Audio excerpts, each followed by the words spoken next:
Good afternoon. Today we have Karen Mutton, author of a new book, Threats to Our Wealth. She's here to explain the overarching principles and topics in the book. Karen, what made you interested in pursuing the contents of your book so vigorously as you've been doing the last few months? Oh, that's a good question, Chris. As you are aware, I normally have written books about ancient history. However, a few events on the world scene really caught my attention over the past 5 or 6 years. The first one was the global financial crisis of 2008, where I, and probably almost everyone in Australia, woke up to find that about 30% of our hard-earned superannuation had disappeared. That was a red flag for me, but the bigger red flag appeared 2 years ago in March 2013 when the small country of Cyprus instituted what's known as a bail-in. In other words, they basically stole money from people's bank accounts. This was government sanctioned, and it was sanctioned from the IMF and all those other world bodies. That to me was a big wake-up call, and I wanted to learn more about it in order to protect my own finances because I was starting to see the writing on the wall. So I did a lot of research, firstly on bail-ins. I learned about them. I looked at all the documents from around the world, and most of the G20 countries have them. And I wrote an article which was published in Nexus magazine.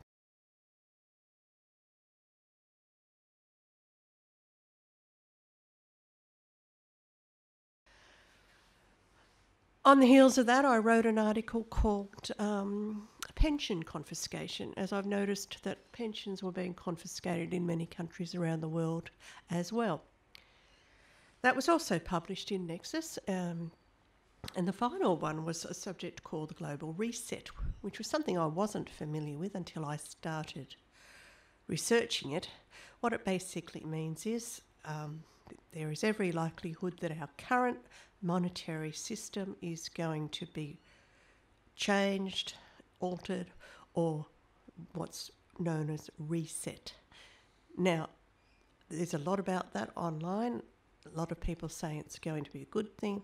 Other people saying it's going to be a bad thing. So I did an article on that, trying to weigh the pros and cons, and that was another one published in Nexus.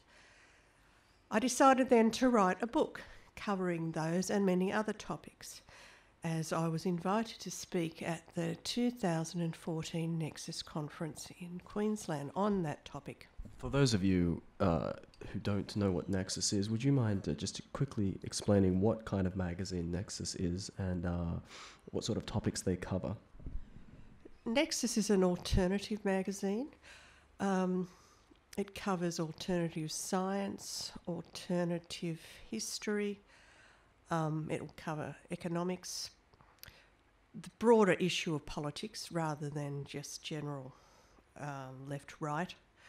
It covers environment. It covers many issues, and it's been around a long time. It's run by Duncan Rhodes and Catherine Simons, and I've had a very good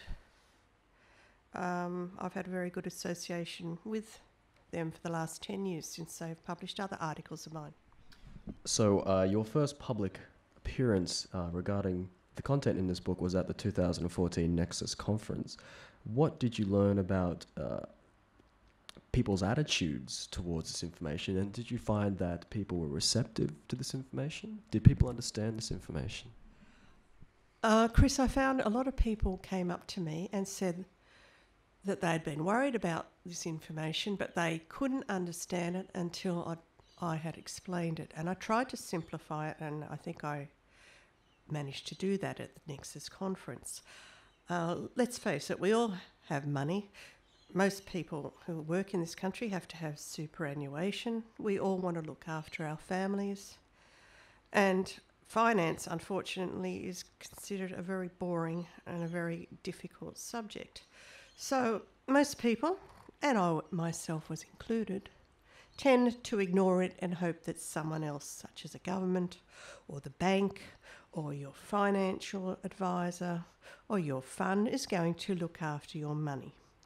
Well, I'm here to tell you that you cannot really trust any of these people and that you need to learn how to look after your own money.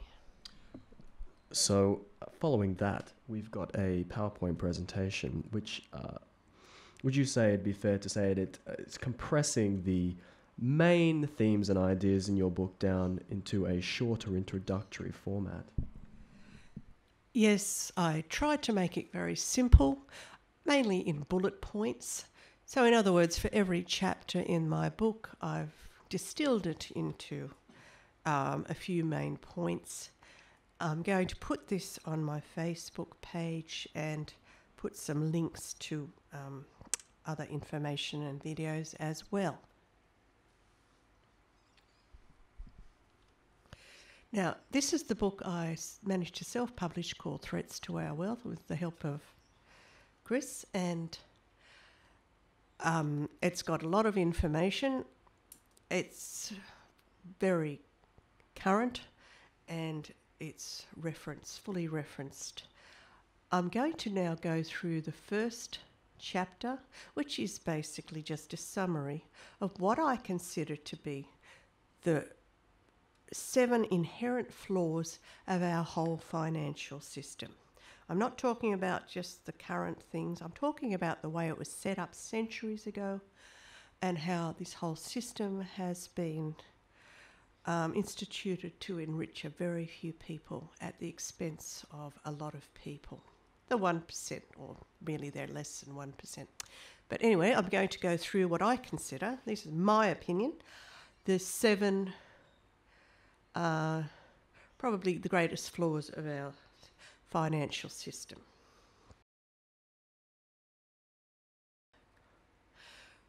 As you can see, I'll go through each one, but quickly, our debt-based system, fractional banking, central banks, fiat currency, money versus currency, Keynesian economics, the shadow banking system, and the derivatives bubble.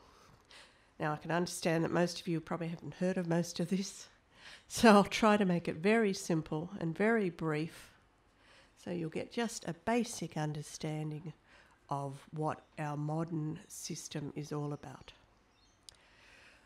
The first thing people need to understand, and which is not taught in the schools or at the universities, it's a very basic fact, that nearly all the money in the world today is created as debt. People think the printing presses are creating it all. Actually, most money is just digits on a screen these days. Money is brought into the economy as debt. I'll just read this quote from the Bank of England. Banking deposits, people, in the modern economy, most money takes the form of bank deposits.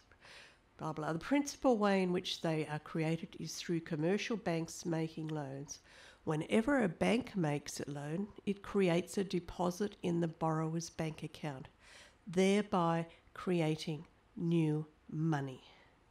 So when you borrow money from a bank, just say as a mortgage, that bank is basically creating probably 90% of that money.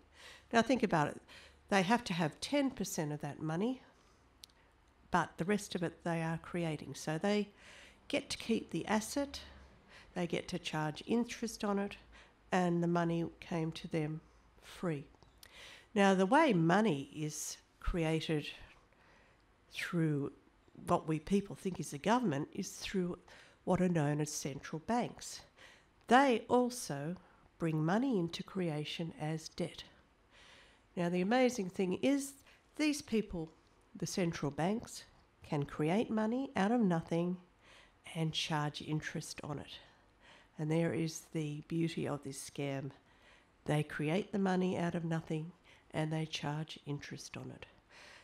Now, people who may not be aware that all money, or probably, sorry, I should say 90% of money is created as debt, just think of all the debt instruments: mortgages, credit cards,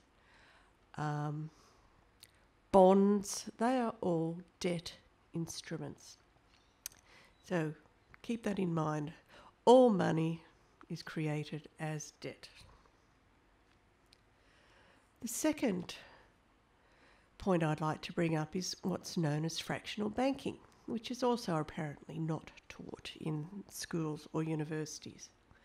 What it means is banks around the world have to keep a reserve requirement of, say, 10%. In other words, you put your $100 in the bank, they have to keep 10%. Now, if you think they are putting all your money in the back vault, that's very untrue, because they lend out that 90%. And the next bank that receives it will lend it out again and again and again. And as you can see from this example, you deposit 100, the bank loans someone else 90, that person deposits 90, their bank loans someone else 81, so on and so forth, so that your $100, which you might receive a few measly dollars in interest on, can grow into $1,000 for the bank. And that's with a 10% reserve requirement. They are by law required to keep a certain amount of money. Of course, another interesting thing about fractional banking is it very much exposes banks to the danger of bank runs. If they are only allowed to keep 10% of everything deposited, people, if more than 10% of the people want to take their money out, or if people want to take out more than 10% of their money, and everyone wants to do that, the banks will quickly topple because they just don't have it. Fractional banking actually goes back to the goldsmiths of the Middle Ages in Europe, who took the gold in and issued promissory notes, in other words, an IOU. They realised very quickly that they could issue more than one IOU for every ounce of gold. And in fact, they were soon issuing 10 certificates for every ounce of gold, assuming that people would not be coming to take out all their gold at once.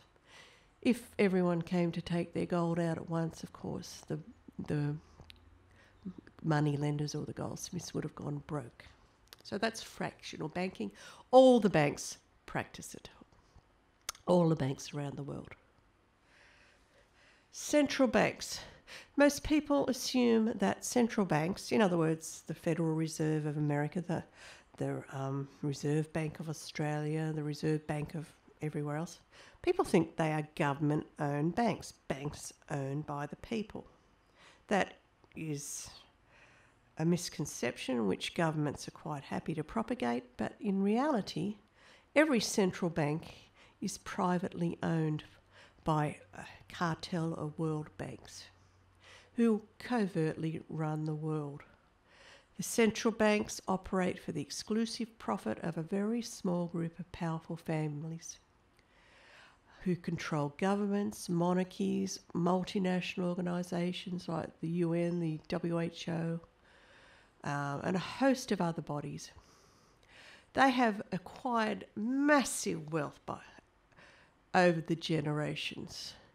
They own political parties around the world, trade unions, the law courts, the medical association, religious hierarchies, universities and academies.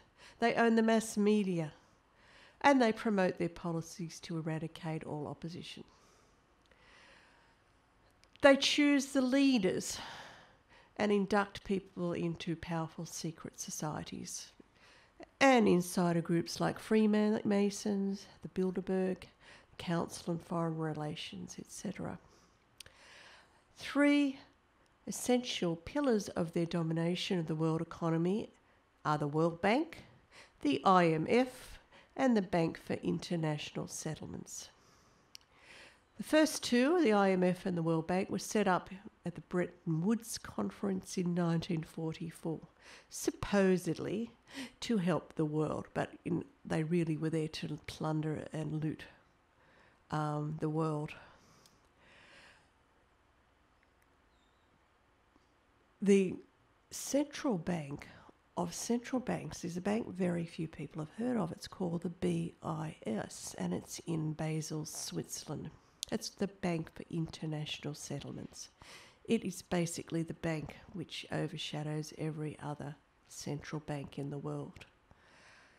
So central banks, even though they control policy, they print currency, they are not government owned. The US Federal Reserve, of course, is the world's most famous central bank. It was ratified just before Christmas Eve, late at night, by President Wilson. It's owned by a cartel of US and European banks. It issues US currency, but they are actually called Federal Reserve Notes, FRNs. The Federal Reserve determines the official interest rate, and there are 12 regional Federal Reserve banks, with the New York Fed being the most powerful. The same year that the Federal Reserve was created, the IRS was created also. In other words, that was another arm of these banking cartel families to collect taxes on behalf of the IRS, which is another private cartel. Picture here of Ron Paul. He was one of the few congressmen who ever wanted the Fed to be audited, and it still hasn't. My fourth point is something known as fiat currency. Fiat really means that the currencies are not backed by any commodity at all, such as gold or silver. They are just paper. They are really only worth what people are willing to pay for them. If people lose faith in paper currency, they become as valuable as toilet paper. That has happened many times, and most recently in Zimbabwe. People also need to understand that there is a difference between money and currency. Now, in many ways they are similar. They are both a medium of exchange, they're both divisible, they're portable, and they are fungible. They can be of equal value. However, a currency belongs to a particular country or trading bloc, and in these days is backed by nothing. Money, on the other hand, retains its purchasing power over a long time and is not subject to inflation. The only real money since time immemorial would have to be gold and silver, because they are always going to be valued as something. They will never be worth nothing, whereas paper can be worth nothing. Post-World War II, or around about the middle of last century, there was a very influential economist called John Maynard Keynes. He founded Keynesian economics. Now, I'm not saying everything about Keynesian economics was bad, but these next points have been bad for the current economy. He was an advocate of massive government spending and consumption and money printing. He was also very much against the gold standard, which had been around right up till the 1970s. Keynesian economics did fall out of favour for a while, but came back with a vengeance after 2008, when central banks, many of the world's central banks, printed endless money known as stimulus or quantitative easing. Now, you might think it's a good thing that money's being created, but the more money which is being created, it actually debases the money that's already here. So, if you can't understand that, just imagine you have a very valuable a baseball card. It's the only one on earth that's worth a fortune.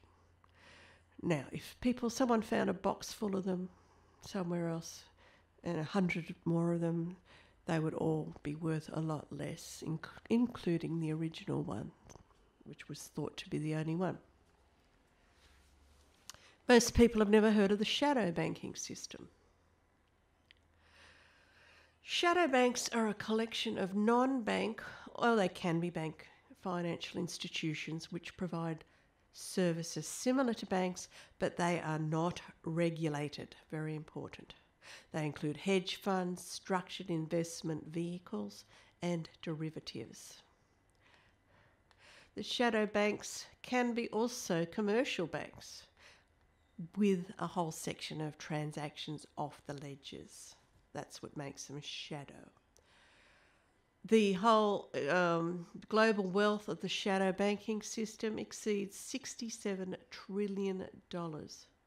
In other words, 30% of the world's economy is in the shadow banking system, totally unregulated. That's pretty scary. That's dangerous to the financial system because of easy credit, non-regulation, and of course, they can be very risky. Just a graph here of the shadow banking systems of the world. As you can see, the US has the world's largest shadow banking system. China is in red, which shows that theirs is growing rapidly and hardly even existed 20 years ago. So China has taken on most of the excesses of the Western banking system. Derivatives, well, that's a very interesting and quite detailed topic, and I devoted a whole chapter in my book, and I'm going to be talking about that too. But today I just want to say the derivatives are very complex financial instruments which derive value from an underlying asset, such as gold, interest rates, but really it could be anything. It could be currency, it could be any commodity you can think of. All sorts of things have derivatives. Derivatives are very popular because they use leverage. What that means is when you win very much on steroids, say 10 times more than you would have with a normal investment. But of course, when things go the wrong way, you lose just as much. Derivatives are mostly unregulated. Now, there are many types of derivatives, which I won't be going into right now, but things like options, futures, things like that can be quite useful when they are used for insurance. But most, I'd say probably 90% of the derivatives around today are pure speculation. They are, in other words, bets. And as you know, bets can go either way. The derivatives bubble is so huge, it's probably worth 10 times more than the world's GDP. And as I said, to put it simply, derivatives are merely bets in a giant global casino. Right, well, that's chapter 1 of my book, Threats to Our Wealth. I'm going to be going through each chapter and quickly explaining it. And thank you for listening. Thank you very much, Karen, and tune in, everybody, for next week. And the podcast will be on another aspect of her book explained in greater detail. All right, have a good week, everybody, and stay safe.